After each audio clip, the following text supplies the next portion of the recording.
welcome to the Face Downs, your source for TCG news and all things Yu-Gi-Oh! I'm Lucas. I'm Ruben. And I'm Joe. And welcome back. Another week. Woo! Ring it up, baby. Energy. We're getting through this year. We are week 3, week 4 of the year so far. Yep. I can't remember. Don't care. But we are here. Another week. Another time to chat. Another breakdown from the Face Downs. Yeah. Still no I'm having a breakdown. Still no ban let list. me tell you. Yeah, still no ban list. As always, this will begin our podcast by saying there's no ban list until there is. They should bring VFD back. Is actually my opinion now. I've been having a lot of. Well, we'll get to that. Yeah, very fun dragon. With no ban list, Joe, how's your weekend been? How was your weekend of Yu-Gi-Oh? It was good. So at Hobby League now, they put a bounty on me. Because I came back and played for the last couple of weeks and won, and then what I've done now is that they can play me for packs, and I still get to play in the Hobby League. But yeah, it's just a little bonus for the players in Palmy. And did they beat you? No. Hell no, baby. Still the best. So I won again. This time, so I played week 1 with Altergeist, week 2 with Drytron, week 3 I played Sword Soul Tenyi, just for a bit of. Just try to give them a chance, right? Just play a real average deck. Yeah, I mean, I had games taken off me, but I didn't lose any matches. But it was a good hobby. I got taken to game 3 in one of the games and down to 200 life, and it was like top deck anime battle kind of thing. And yeah, it was good. But yeah, no, it was a fun weekend. 16 players, so like we're still getting like really good numbers in Barmy. So Nice. Mm-hmm. Yeah. Despite it all, we are still playing Yu-Gi-Oh! And what about you guys? And well, speaking of despite it all, we got tagged as a close contact for COVID, unfortunately. So despite not having it, we've had to stay at home for the last 5 or 6 days, which would have been miserable. However, there's been a very cool new release, which is the topic of today's episode. Yep, unsurprisingly, we're here to talk about Master Duel, everybody. Woo! Master Duel. Can I get around for original content, everyone? Woo! Woo! No, but I mean, of course, what else would we talk about? This is the most important thing that's going to happen to Yu-Gi-Oh! In the next 10 years, probably. Yeah, so, I mean, Konami just shock dropped this simulator or game out of nowhere. I believe I was at work, and during the day, everyone saw that it was available for download on Steam. Mm-hmm. And everyone's like, oh my god, it's nearly out. And then that night, it came out. Yeah, I was also at work watching streams pop up like, it's open, oh, it's at maintenance, someone's in the tutorial, everyone jump to that stream and watch that and, see them normal summon Speed Warrior or something, Yeah, Junk Warrior, whatever, Junk Synchron. So yeah, this is now officially out. It's been out for, it came out Wednesday, I believe, for us. So 4 days? 4 days? Yeah, about 4 days. Yeah. Lovely 96 hours. I'm already Platinum 2. I've put like maybe 50 hours into it already, it feels like. And spoiler alert, it's really good. Yeah. Like, just out the gate, it is. I mean, everyone's kind of, I think, as shocked as I am that there's almost nothing wrong with it. Like, everything about it, to the interface, the economy, it's all pretty good. Yeah, I mean, it seems like it's a really well-designed, like, concept. Like, the idea of being able to craft cards, being able to get secret packs, which are a bit more tailored to what you may be wanting to pull. The really incredible ability to, when you start the game, easily earn their resources, and then the access to, like, really good value bundles, which, like, albeit, sure, they're 1 per player, but, like, they're really good value. Yeah, that's actually something from Duel Links that they did really well, which was the one time, it was like $6, you get, like, a meta staple plus 6 packs of the latest box. Yeah. And it's like buying singles, but way cheaper than it is to, quote-unquote, buy singles with the gem system. So we're getting a bit ahead of ourselves. Master Duel is an electronic simulator for the trading card game Yu-Gi-Oh! It is similar to Hearthstone, Legends of Runeterra, or Magic Arena, in that it aims to recreate a premier TCG experience entirely simulated online with, like, fake cards. Like, you have to buy with real money or fake gems card packs to get decks to play and then presumably do official tournaments in. There's been no word of support for that. And yeah, it's basically the replacement for Dueling Book and all of the unofficial Yu-Gi-Oh! Simulators. Yeah. So I guess first things first, Joe, what do you think of it as kind of an alternative to the trading card game. Yeah, because you've seen quite a bit pop up. Like, there's been a lot of things throughout history. Joe, what do you think? I think the thing I like about it the most at the moment, and apart from like the game itself, is the fact of how accessible it is over every platform. Like for me, I get to play in the lounge on my PlayStation, and I had the same account linked to my computer. Eventually, when it comes out to phone, I've got it all linked there. So like the accessibility to the game is really good for a start, and like the fact you can like link your account over all three. That's one huge draw. Yeah, I haven't actually tried that yet, but that seems really good if it works. Super easy. You link your Konami ID to it, and then boom. Oh, perfect. That's all you do. And then the game, I'm guessing, will take your Konami ID for official tournaments and things that will probably come later on. My first impression of it was I was a bit worried, like when I first heard of the game, because we were all scared of the big paywall that it potentially could have been behind. It isn't behind one. The thing is like at the start, it was very easy to acquire the gems. So the gems, you just complete story missions, you play against other people, you do like little tasks, and you acquire the gems. So like that was nice and easy. And like I luckily looked up online before I played the game and like spent them relatively wisely on like cards I needed. But however, I have noticed over the last few days, like the gems are drying up a bit, and my only concern for the game going forward is like we might get to a point where the gems you literally like cannot grind them fast enough to like get the new decks that come out, and we could be under a Duel Links kind of meta where you have to spend hundreds and hundreds of dollars on gems to like then open packs and get further. So that's my only concern. Definitely. But so far, I'm really enjoying it. I think the like story mode's really cool. The crafting system is one of the best things of the game, like so far. The fact that you can like pull packs and you don't just get left with useless cards, and you can like dismantle the cards and like craft, which is awesome. But like apart from that, like there's a lot of upsides. It does feel like it's in beta though. That's the only thing, and I feel like there's so much more to come. So yeah, that's my first impressions. Yeah, I mean, we are great points. You've touched on some really good points. I think the accessibility is like the biggest thing that it has going for it. It's free to download. You don't have to pay to get the game to begin with, which is amazing. Like that's, I think, something that what people are always worried about initially is like, do I have to spend money before I even start playing the game? Like you said, it does feel like a bit of a beta, and this I can agree with. We are missing quite a few cards that would be out across both the TCG and OCG. Notable excludes Dawn of Majesty, predominantly, and Burst of Destiny is pretty important. Is a pretty large omission. There's oddly also some weird overlap with Synchro Storm being out in the game, but Baron is not. Yeah, is something odd I noticed. I was really surprised. Like, it was really interesting seeing like Baron de Fleur is just not out in the game, but Tri-Brigade Luralisk is fully playable with every single new card that they got in Synchro Storm. And my theory for that is this game was definitely in development when this ban list, this era of Yu-Gi-Oh! Was happening, which is the kind of July OCG format.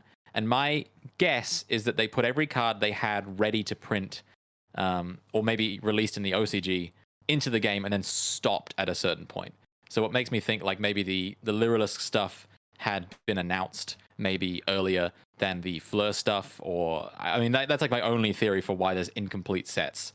Understandably why there's no Dawn of Majesty or Bode, they just hadn't printed those sets at the time.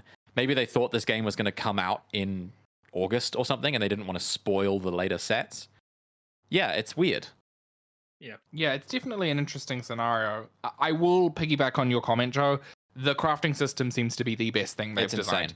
I've already seen speaks about it across like the MTG community. Obviously, the professor from Tulare Community College specifically highlighted that statement from, I believe, a press release.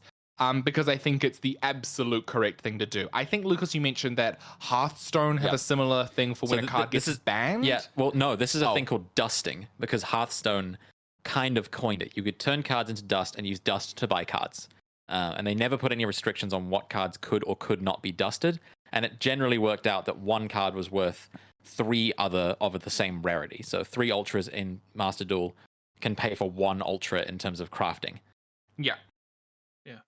I'm blown away. And the reason I'm blown away is this game is meant to be the accessible way to play Yu-Gi-Oh! And I'm going to bring up my massive issues with the economy later, but given you have perfect knowledge, and given you follow a guide and know exactly what you're going for, you can literally build tier 1 for free.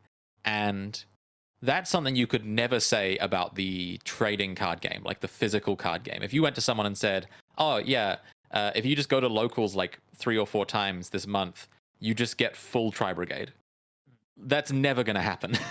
No. But in this game, you can do the story missions, you can finish the tutorial, and then, oh look, you've got 1.5 meta decks that you can then take on the ladder. And I think that in itself is way, way, way more generous than I thought this game was ever going to be. Yeah. No, for sure. I think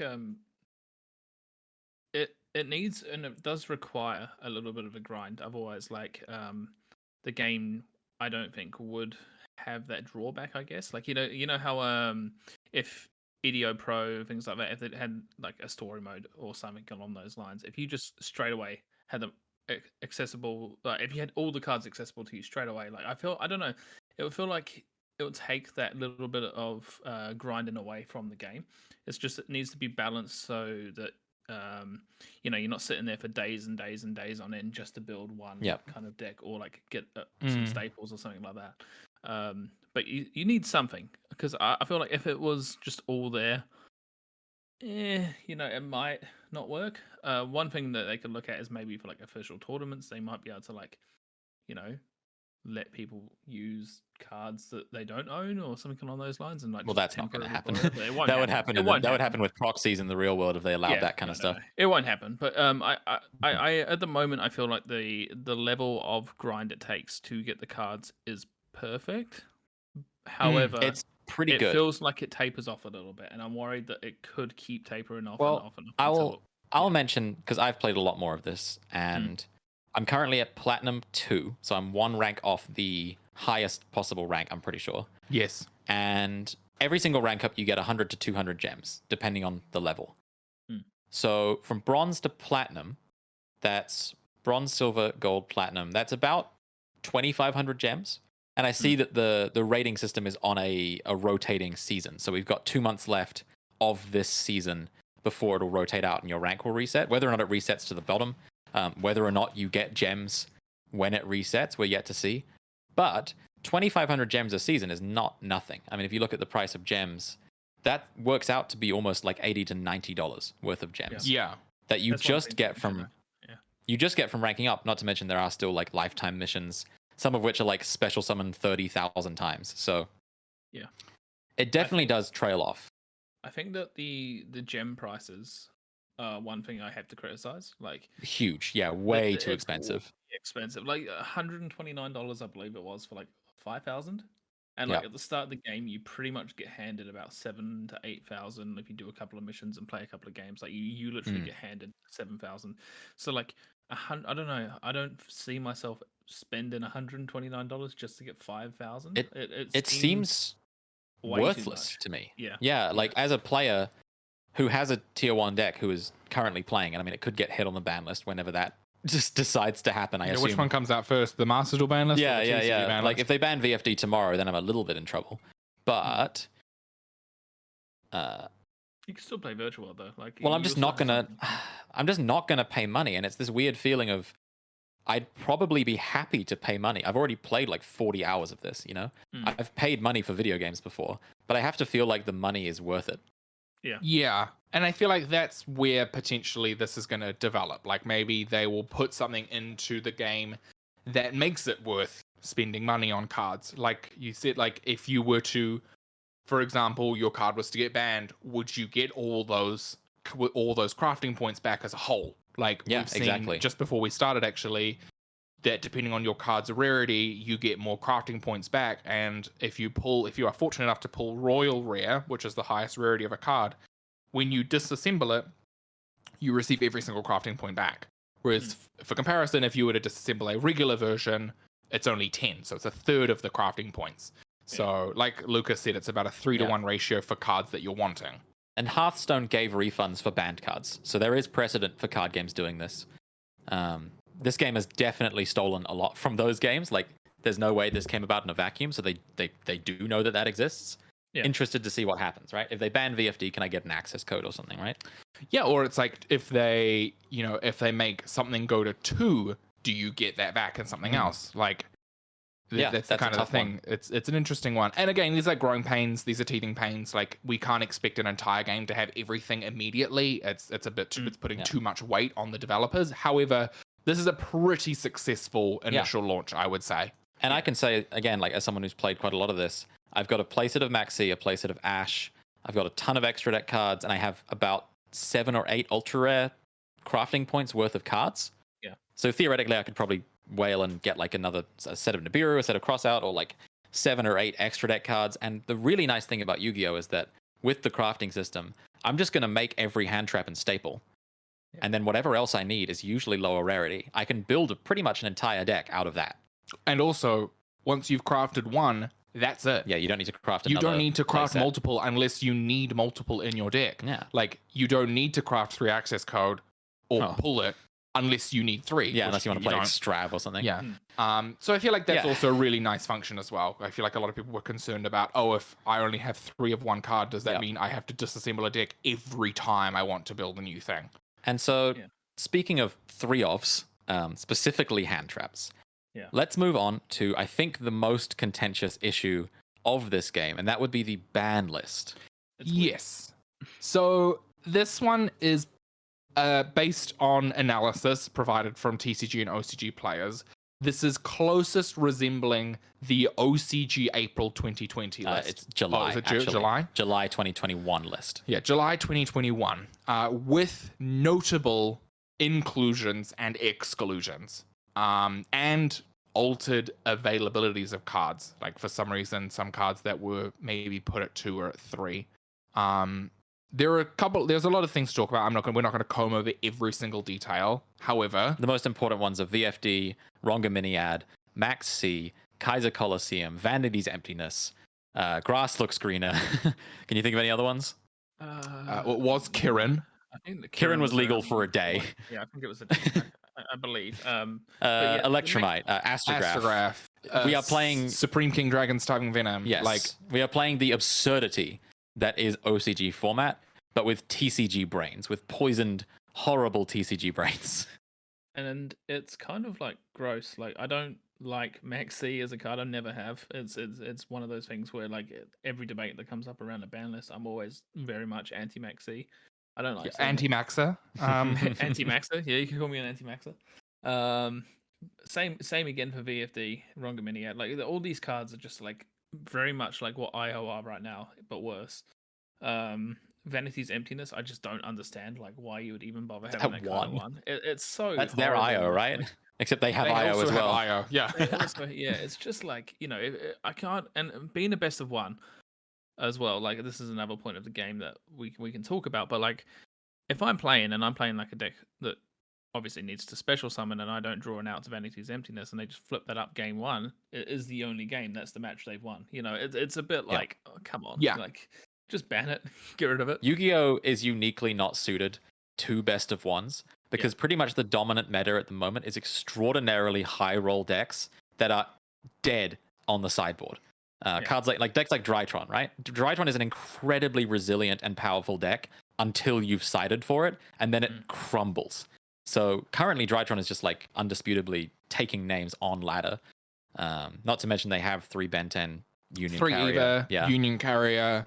Like, the world is their oyster. They also, it's like 3 Ben 10 with Herald and Mubeta. Like, a format that never existed in TCG. I personally like Max C in this game purely because it's best of one format. I know that sounds like ridiculous, but it's pretty much the only failsafe you have for those really high roll decks. A lot of them can play through Nibiru and every other hand trap in the game. So there is a chance you win if you draw Maxi going second in a matchup that you just absolutely should be losing. And I think because this is best of one and the skill involved in winning one game is just a little bit lower, that's kind of important. It creates games that last longer. Sometimes your opponent just plays into it and you're like, all right, I guess I win. Yeah. The issue is obviously the counter argument to that is going first and you setting up your board and then having the Maxi as well. It just becomes another layer of like, you can't win this one game because I literally have the board and the Maxi. I'm setting up VFD, so that's happening regardless. I don't need the Maxi. Yeah, exactly. Yeah. Maxi does exist in a really interesting paradigm. Like, it is a card that dictates the OCG meta. Like there is every single interview you see with Japanese players, the one that Fafa held with the 2-time world competitor and world champion. It is determinative as to who wins matches. And I feel like that sentiment's carrying over. Which, you know, isn't necessarily bad. Like it's important for some people to actually experience firsthand the strength of Max C and potentially some other floodgates such as Vanity's Emptiness. Like these are important learning points for history, and older players who have experienced Max C in its entire iteration, from never used to overused to then semi-limited, limited banned. Like players have that history, whereas someone who maybe picked up the game because they heard about it and saw Master Duel was like the fifth most downloaded game on Steam, and went, oh, this sounds cool. They don't have that history behind Maxi. They don't. So it's important for players to understand the implication that a card like that has in the game. I will say, Fafa did put out a very fascinating poll of course, asking the question 3 or 0 for Maxi, and generally. These are generally quite split, like it's always 50-50. These are literally always 50-50. Yeah, these are always 50-50. Yeah. And this one, it was 59-41 to no. More people have experienced it, and therefore more people want it banned. I'm pretty sure is what's happening. Or to keep it banned. Yeah. Yeah, it needs adjusting. I think we'll see how it goes. I feel like there's a lot that the game is yet to bring. Like even in the I think if you click on the door mode, there's a couple of things there that like suggest there's going to be more coming soon. I think they announced today there's going to be some kind of event duel promotional campaign. So there is something coming. The other, I guess, a small little gripe with the game is sometimes the duels can take a very long time. You think? Yeah. So like having that 6-minute time or 8-minute time for your turn can just be a bit yuck. Like, because I've had it a couple of times where I've been so far ahead in a duel. I was playing against a Trap Tricks player the other day, and they took like 5 minutes to decide that they actually wanted to summon a Momelo, and I'm like, You think they were roping you? Yeah, I felt like they just. I should say roping is a Magic Arena term for running out the timer. Yeah, and it's just a bit like slow, and I guess for like ranked duels, there should be almost a little bit more pressure to like move your plays on, I suppose. I know the animations, you can turn them off and things like that and speed it up a bit, but like they might still have the animations on and they're sitting there watching their like, you know, summon a VFD and you're going, okay, yeah, cool. It is, I will say it is difficult on console. Some of the actions required are very intensive. I haven't been playing Tri-Brigades because God, why would I do that?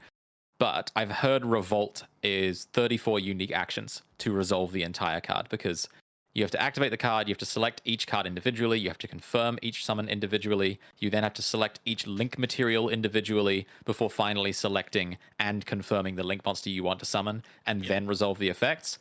On Master Duel, that takes a long time. And I mean, we've all resolved Revolt in real life, just going, Revolt, the 4 in my graveyard, you don't even like take them out, right? You just point to them and go, I'm going to use those. And your opponent goes, yeah, I get it. Like, it's Revolt. I know what it does. Yeah. So having to actually, having to manually do all this stuff. Another thing I've noticed is like Prosperity is just a pain because it reveals each card individually one at a time. You know, in the real world, you just show the top 6 and pick it out of the top. So some growing pains for sure when it comes to speed. Yeah. Yeah. But again, that's not their fault. Like that's no, and you can't really fix the fact that Yu-Gi-Oh is a pretty long-winded game. You have to do a lot of stuff in general every turn, so hard to say how they fix that. Yeah, I think maybe bring the timer down a little bit, like, because probably like even if maybe even if they had a timer that like paused while you're actually moving the actions and doing the actions, and then like if you're sitting there doing nothing, it speed you up a bit. Like I just feel like that like really, I guess, put me off a little bit when I was sitting on the couch, just like staring at the screen, watching slow this guy. played, yeah. Oh my! And it was just like waiting, and every play he did just took like 5 minutes. And I know that will be a thing because people will just be toxic with it online, and it's part of the game. But like, I don't want to deal with that. Yeah, there's a thing that so you mentioned like speed ups. I know because I've played a bit of Magic Arena, and we can talk about how this compares to that because I think that's irrelevant. topic when we get to the future of paper Yu-Gi-Oh.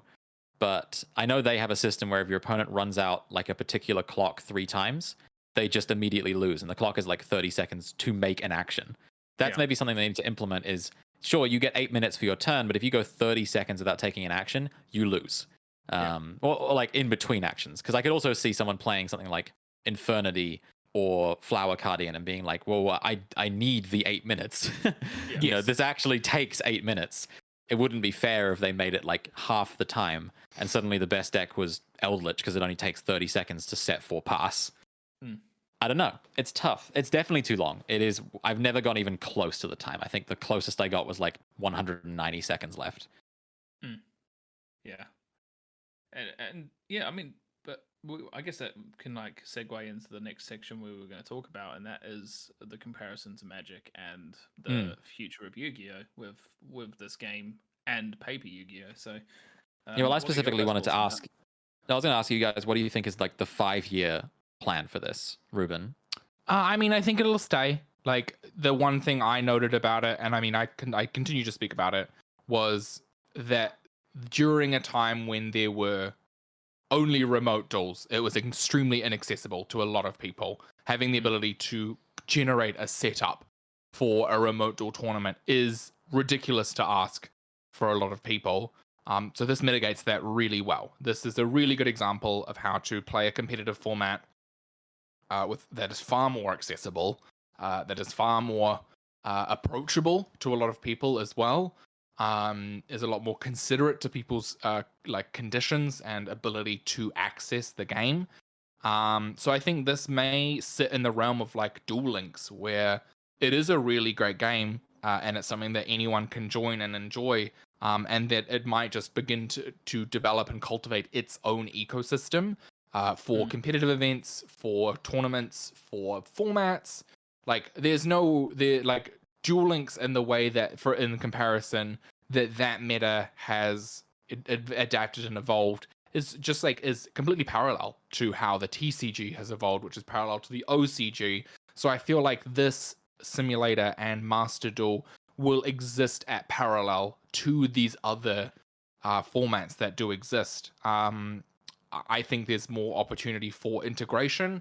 For example, if they would like to run events under Common Charity, under Heart of the Underdog, under Time Wizard, that's far more accessible on a Master Duel format. Or what if they ran events you could win OTS for playing in? Because they ship out OTS for the remote duel stuff, so there's no reason they couldn't do that for Master Duel. Or just something comparative to that, like you receive exclusive tournament packs, not the shitty ones you get while leveling up. Like in the game, the game, like you get codes for exclusive packs, or you prize get cards. gems worth, or prize cards, like royal rares of something that you could use that you can dismantle down, or an exclusive rarity that's only given to these people. I would certainly like to see rewards for tournaments that pay for themselves. So maybe like 1,000 gem enter the tournament event, but if you win, you get like 15,000 gems. So there's actually an incentive for being good at Yu-Gi-Oh! Because right now, like the rank up system, you can really just bash your head against and grind if you just want to get the gems. And eventually you'll probably make it to plat. And that's most of the gems sorted, I guess. Yeah. Agreed. Joe, what are your thoughts? Yeah, I think it's going to be interesting. I feel like if this game came out at the beginning of all the pandemic stuff, it could have gone the same way as Magic. Now that physical Yu-Gi-Oh is back a bit, it might. I don't think it's going to overtake what we've got, just because like there's so much money invested in physical cards, and I don't think anyone really wants to see their cards devalue. So like they'll carry on wanting to play. They're still going to release new packs. There's still like the incentive to play. Like you saw the regional like the other day was 73 players in Auckland, and that's a lot of players. Like, and I don't feel like anyone will lose their passion just because the game's out. Like it's fun to like fill in time at home. I don't know if it replaces like face-to-face Yu-Gi-Oh. I don't think it has the power to do that. It potentially could. Like, don't get me wrong, but I don't believe personally it will overtake. It will just like kind of exist alongside it, kind of like how Duel Links has. I do think though that the game has a lot of potential, and I feel like Konami's done really well, like so far with what it's done. But like, yeah, there is potential for like online tournaments, as you guys said. There's potential for like cool events where they like run a common charity tournament, like like you guys said. But like, it's it feels new and it feels cool, and I feel like the hype will die down a little bit. But like, I've just been looking at some numbers recently, and like on the Steam charts, for example, like there's 250,000 people playing it, and Whoa. that's like a That's lot a of lot players. of people. And that's only on Steam, right? So like, yeah, Steam is it's on Switch, PS4, Xbox, everything. You'll probably find that more people play it on PlayStation and Xbox and things because they sit back on their couch, sure. they relax, they chill. Like I played it more on my PlayStation so far, just because like I don't. It's summer and I don't like sitting up on my desk is essentially the reason. But like but the fact there's 250,000 just on Steam, that's insane. It's number 3 in the world of all games played at the moment. Like for Wow. for concurrent players at the moment, like other games peak higher than it throughout the day, but like right now it's number 3 on the charts. So like that's nuts. Like, and then so it's exposed Yu-Gi-Oh, and the other way it could go is people playing Master Duel going, might look at some real cards. I might actually go down to my local store and play. Like it could go that way as well. So yeah, it's interesting. It's definitely a cool time for Yu-Gi-Oh. For sure. Agreed. This is a very cool time. It's a really good product, and it's a good time for it to come out because I feel like there's a lot of people that are going back in. So why not at this moment in time provide a product that is absolutely desired by people who want to still engage in the game and keep up to date with it, or keep their skills honed, just in a new console, in a new format, and a new like method of being able to do so. And I'm really looking forward to the phone release, on a personal level, because like for me, sitting in the truck on the way to work or things like that, I could like get out my phone, play a couple of games, chill, like in my lunch break, play a few games, turn it off. Like it's gonna be really good for that, and I feel like it never stop playing Yu-Gi-Oh. Never stop playing. Like just keep going, like keep pushing. Yeah. So every waking moment, you should be grinding out invoked matches.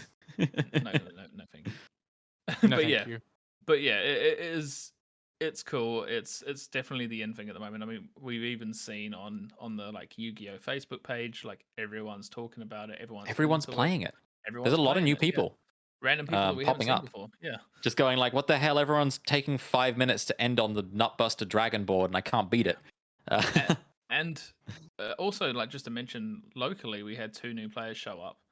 Hobby League, and both of them were like, there was a discussion at Hobby about Master Duel, and both of them were like, yeah, we play Master Duel, like we just it's been like 3 days. It's insane. And everyone's like, oh, we all play it, and like, oh, what's your ID, and it has potential to like further our game, and I'm all for it. I'm going to make a bold stance on the 5-year thing. I think in 5 years Yu-Gi-Oh is going to be the most popular TCG because of this game. I actually think this game is good enough. I think the fact that you can play it for free and actually experience some top tier play if you just follow a few guides, I think Rogue is completely viable, especially in best of 1, because consistency is not as important. But I think it does a really good job of capturing the good parts of Yu-Gi-Oh. It's fast. It's really fast. It is. I mean, you say that the games are slow. If you compare it to an average game of even Hearthstone, like it is quick. Games only lasting 2 or 3 turns is perfect for a digital platform. But because it's this kind of weird amalgamated limited format, it also, once people get really into it, encourages them to go, oh, I really like this game. I want to play more of it. I want to play like real tournament matches. And they're going to seek out their local game store, and they're going to, talk to people about Yu-Gi-Oh and find out that, this is something that they're into. Potentially, they could stumble into a format that is not what they are used to. If they rock up to locals with 3 Max C, they're going to be in for a rude awakening. I mean, fucking God hoping that they don't merge the ban lists next list. I mean, side note, where are you getting 3 Max C? That's the real question. Well, yeah, that's true. But of course, like, they're going to stumble into a format that doesn't exist on Master Duel, which is a little odd. However, Duel Links was insane for getting new players in. I mean, when I worked some Yu-Gi-Oh shifts, the amount of people that came in and say like, oh yeah, I play like, Blue Eyes on Duel Links, I do this, I do that, buying boxes, buying packs. Factor that by 10 when they're actually playing Tri Brigade. Yeah. The only issue I can really see hitting new players is the gem stuff and knowing how to spend them, because I obviously like bum rushed VW. I keep saying VFD. It's Virtual World because it's my favorite deck and it's the best deck. So why not? And then I of course like prioritized getting hand traps. I used my URs to get extra deck stuff that I only needed one of. And I could definitely see a new player going like, I like Blue Eyes, spending all of their gems and points on building like a really jank Blue Eyes deck with no synergy or whatever. And then when it comes to the point where they're actually ready to play for real, they're screwed. They have to spend like $200. Yeah, that is a potential thing. That's been my only big concern with the game is like we all know Konami is a little bit money hungry when it comes to a little. So why wouldn't they be? Like if it works, of course they're gonna do it. So like that is my biggest concern is the gems. Like as I say, like I probably, if I'm being honest, only sunk about 10 or so hours into the game so far, and I've already noticed a big drop off. And people that I've spoken to, everyone sort of noticed after that first little wave of gems, it's all of a sudden you kind of first one's free. Scraps, yeah. The rest is going to cost you. Yeah. Another one thing I will touch on that we haven't really spoken about all that much is the story mode is actually quite good. And oh my god, the story mode is so good. Yeah, I mean, it's sad because it's actually like really basic, but it's more than we've ever had. Yes. And it's cool. Like you get to like play a bunch of strategies that you've never touched before because they're like random rogue things, and it kind of just shows you like how they play. And at least like for me, like I missed out on element savers and stuff like that, and like there they are. They're like you have to play this real janky like element saver deck against another one, but it's cool. It's fun. Oh, at least the world missed out on element savers. But that's okay. Yeah. But for me, like I've seen even Toby, the manager of Valkyrie, like he like I told him about it, and he's like, oh, I'll give it a jam, and he's literally I think he's about 10-20 hours in now. Like he's just playing Yu-Gi-Oh. He loves it. He's built a Monarch deck. He's like enjoying it. He's like having fun. Like he's talking about the story mode. He's like, yeah, I played Demise King of Armageddon the other day. I was like, oh yeah, that's sick. Like and it just kind of brings those nostalgic players back. And I feel like the story mode works really, really well for them because there's enough at the moment. Anyway, hopefully they keep updating it, but there's enough content there to keep you going for a while. And yes. And that's what I like to see. Like it caters a lot to those like casual players that don't want to jump in and get smashed by VFD. It's good. I feel like that I was surprised. Yeah. I mean, I agreed. Like watching Lucas play along the storyline, it's really comprehensive. Like the lore is cute, a bit Google Translate-y. A little bit. But Dr. Geek is best villain. But realistically, the entire story mode teaches you different fundamentals of the game, which is really important. As well as obviously I think the magnum opus of the storyline is the World Legacy storyline. That is something that they must expand on. It's not even done. It's not even halfway finished. But every single story mode has taught you something strong. Like you said, Toby building monarchs. That's all about tribute summoning. Ruin and Demise. That's all ritual summoning. There's Shiranui, element sabers. What is Gear, Karakuri, Megalith. Like there's so many different facets to the storyline or story mode that teaches someone who is like, I don't know really what goes on, to help them like understand mechanics of the game before they even have to pick up a ranked match. And the rewards that you get are really comprehensive. Like the story mode does provide you with so many unique resources, cards, accessories. There's so many great ways that the story mode can just jumpstart your experience on the game before you've picked up a single ranked match. Yep. Not to mention that a lot of these, once you complete the story mode or that particular story, spoiler alert, they give you the decks. So they give you a really good base point to build off of. You go, I really liked that Shiranui deck. Here it is. And you build from there. And you go, okay, well, what are some good zombie strategies? I can add to that. That's, I think, beyond what people expected in the game. You get World Chalice for free. Like the whole deck. You get 3 Ningetsu, which was a secret, which is pretty cool. Yeah. Konami, if you're listening, I do have the freest idea ever.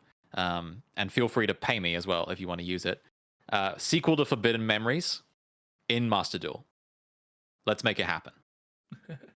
That would be so. Imagine, like you could, like the kind of old school Yu-Gi-Oh game where like by beating guys you get like cards, like you drop cards from them and you can use them Yeah. to build your deck. But just like in an isolated story mode would be so much fun. I think going back to Mm. even like our podcast about learning the game and simulators, like this is kind of like ticked a few of those boxes that we talked about. I feel like Yep. the tutorial mode, like the tutorial at the start of the game was quite comprehensive, and like the fact that they in each of the story missions, like you start off with like a little bit of the lore, then the next bit is like they literally teach you how the deck kind of functions. I know it's only one combo of the deck, but you can kind of like see from there what you roughly need to do with the deck. And for a new Yeah. player, like it's good. Like they can definitely get a taster of like all these different things and decide for themselves what they want to play. And It's like the That's it's like the huge. old pamphlets in structure decks that are like, yes, here's a combo you could try with this deck. But you actually get to do it, and then you get to do it against an opponent who's going to try and interrupt you. And I think that yeah, even that is like insanely good learning for Yu-Gi-Oh! Because so much of Yu-Gi-Oh! Learning is like, here's how you do the deck, not how you play against someone who's going to try and stop you. Yeah. yeah. Something we never had before anyway, and it's and it can be developed further as well. I feel like each new booster pack sort of set that comes out, you could like maybe have a little tutorial thing about like a new mechanic or anything like that. I know I'm getting a bit off topic here, but like there is so much potential in the game, and I feel like they will probably fulfill the potential, like going from first impressions. Yeah, I mean, I think that, jumping on from that, the pack design is really well done. Like the ability to obviously begin with, the 3 packs that are available, the Stalwart, the, Lost Legends, and then the Master Pack. I mean, advice, don't sink your money into the Master Pack. Do not buy the Master That's Pack. absolutely not the advice to do. Do buy the 750 gem bundles that include Ash, Judgment, and a Storm. Those are really good because they are less than the cost of 10 packs, and you get an ultra rare. You get a card that you would craft for 30 anyway. Which is essentially 3,000 points because it's like one ultra maybe in 10 packs. Yep. So Sometimes. So realistically, those bundles are really good.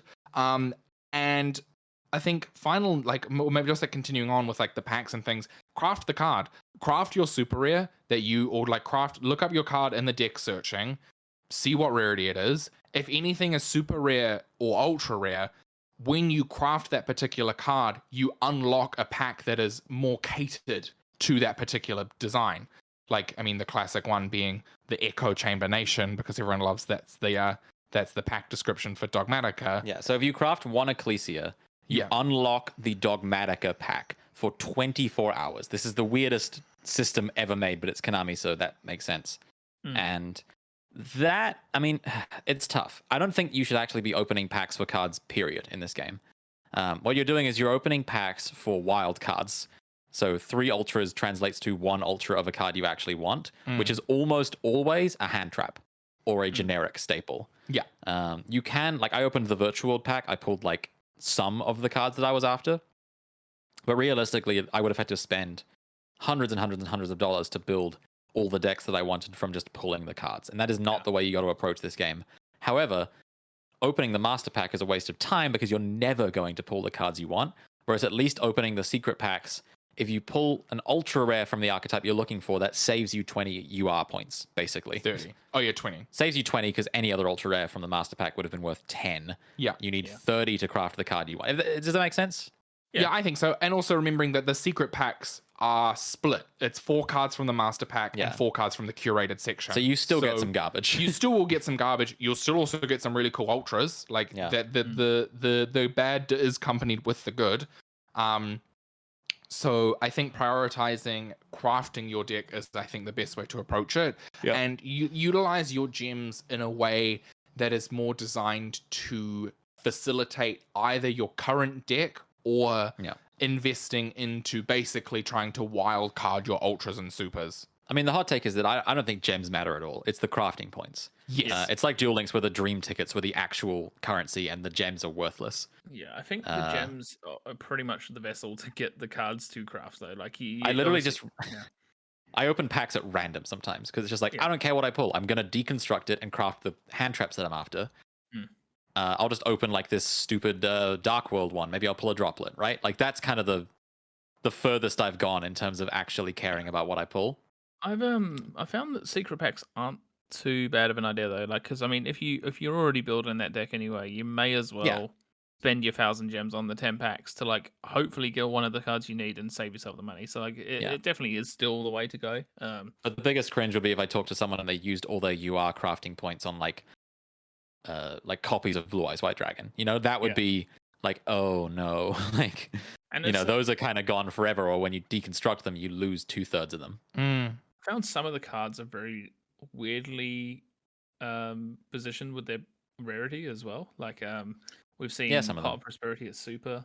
But Almirage Blue is Eyes like isn't. But ultra Blue Eyes rare. isn't. Yeah, like there's some weird ultras. Yeah, I guess maybe like as a final note, before we can wrap up or whatever. Like I'd love to know what you guys think is like some of the like prioritized cards. Like, what are some cards that you think are like as soon as you can get the crafting points, you should be having these? I feel like there's definitely a good tier list of, for example, hand traps interaction. But what do you guys think from playing the game is something that you should prioritize if you are a newer player and wanting to look at this at more of a competitive aspect? I think Ash and Maxi are good to get because Imperm and droplets can be like in early game replaced by Chalice because it's just a rare. So honestly, Chalice seems better. Yeah, Gamma's also a super, which is better than both of those in my opinion as well. Yeah, even though it's at 2. So I mean, Ash, I haven't seen many people go for crossout yet, but again, I haven't really like played too much of the ranked stuff yet. Like I haven't had the time to, but I feel like people have been on crossout called by. Cool Buy is good, but crossout as well would be potentially one to go for. Especially if they're going to keep Maxi in the unbanned for any longer. Like it will be a card you probably want.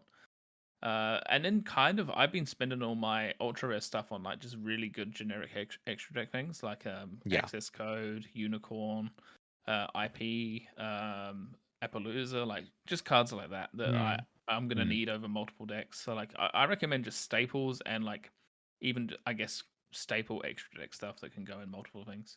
So, I'd go even further than that, and I'd say when you build your first deck, make sure it's a deck that utilizes a lot of generic staples.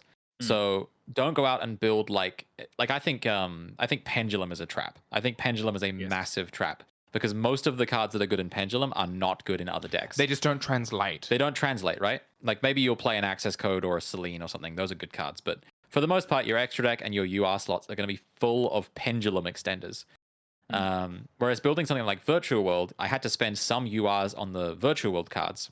But the other cards were Zeus, Thundercharger, Shen Shen is super playable, Vermilion Dragon Mech is super playable. Like these cards are all really good.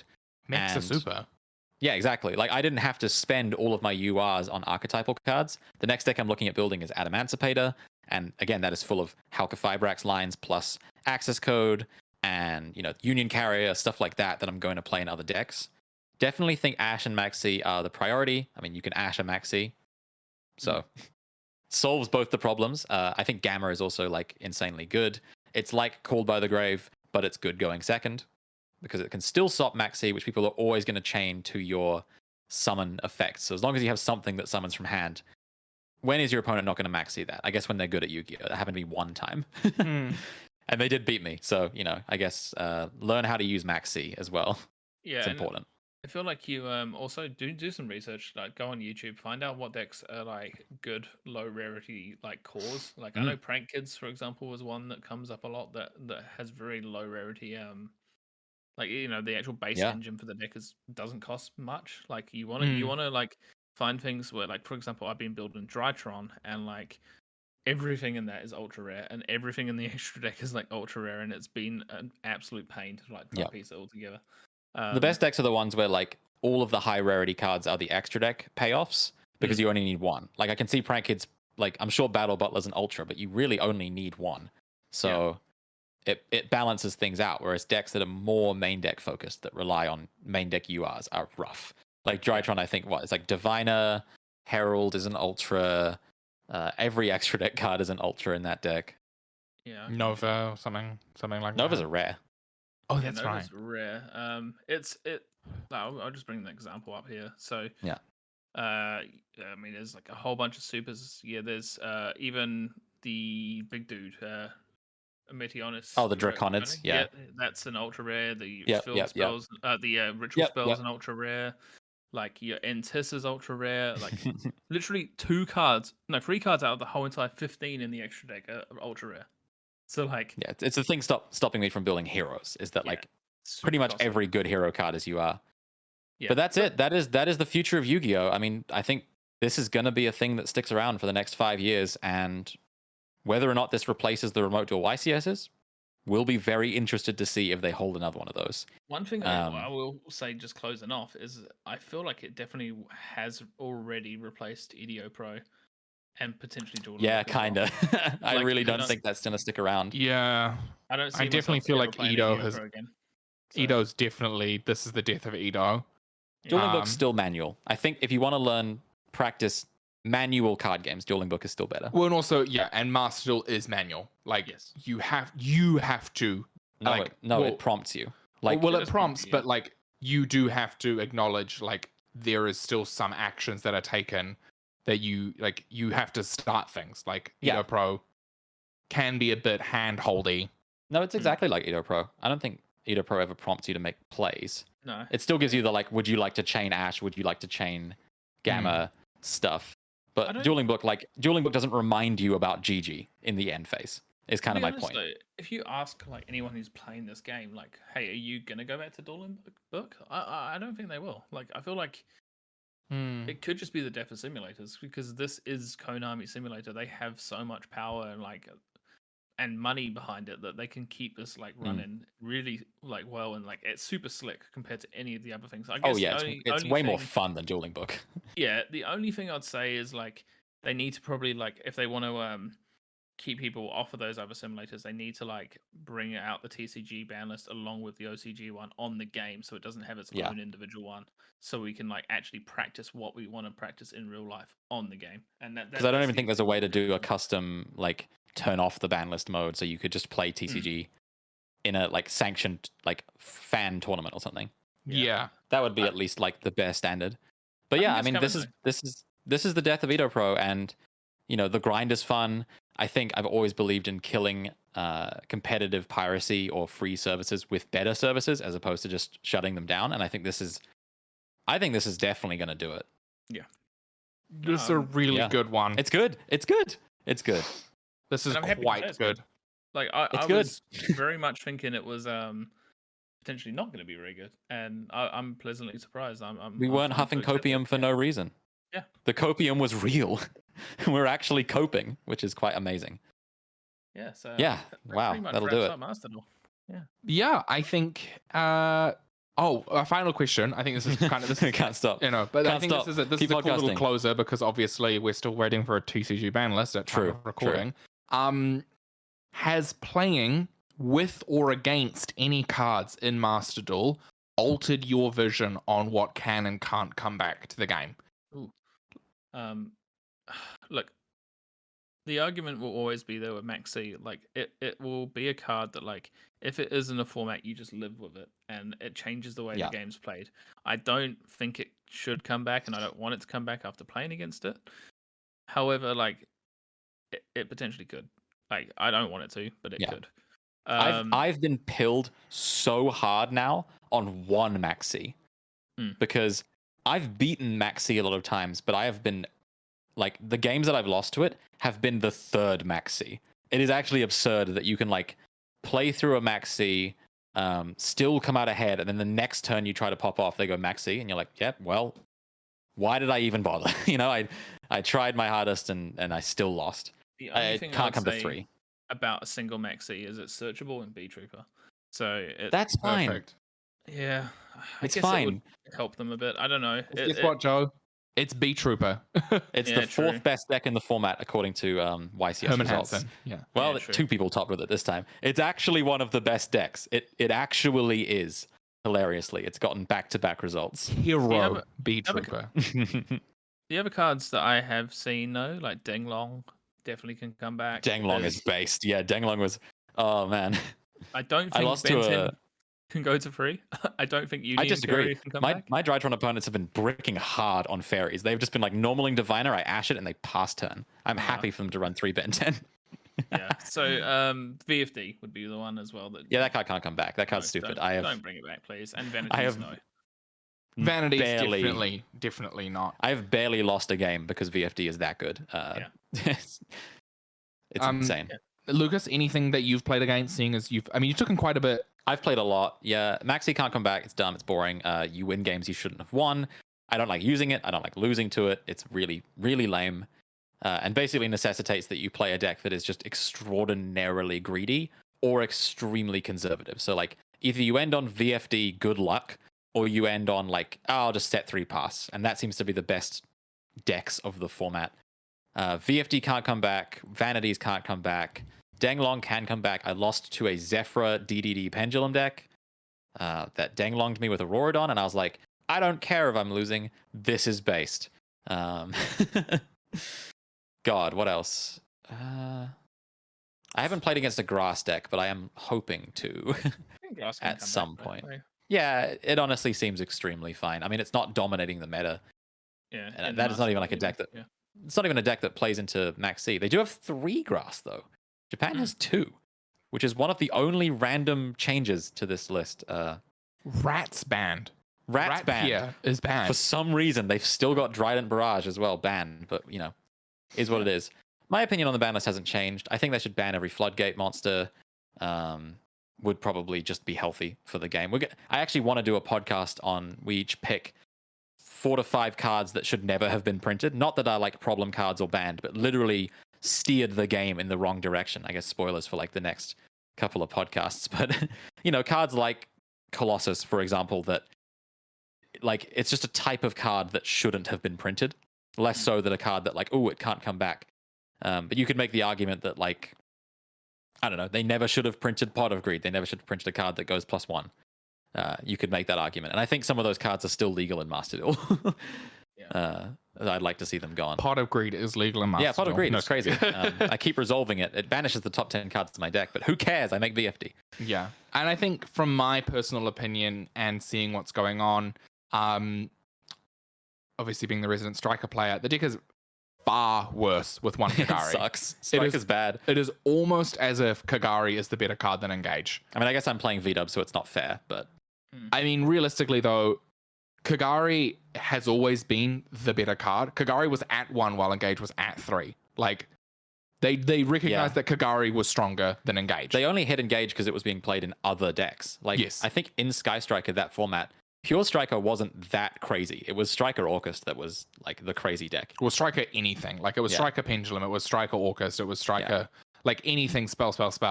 But, one Kagari is a lot more impactful than, like, there is a lot more, like, of a cripple to the deck than one Engage. It's almost kind of crazy to see that being played out online. It does make you think, like, woo! Mystic Mine is banned. In Best of One? Yeah, Joe. Thank God.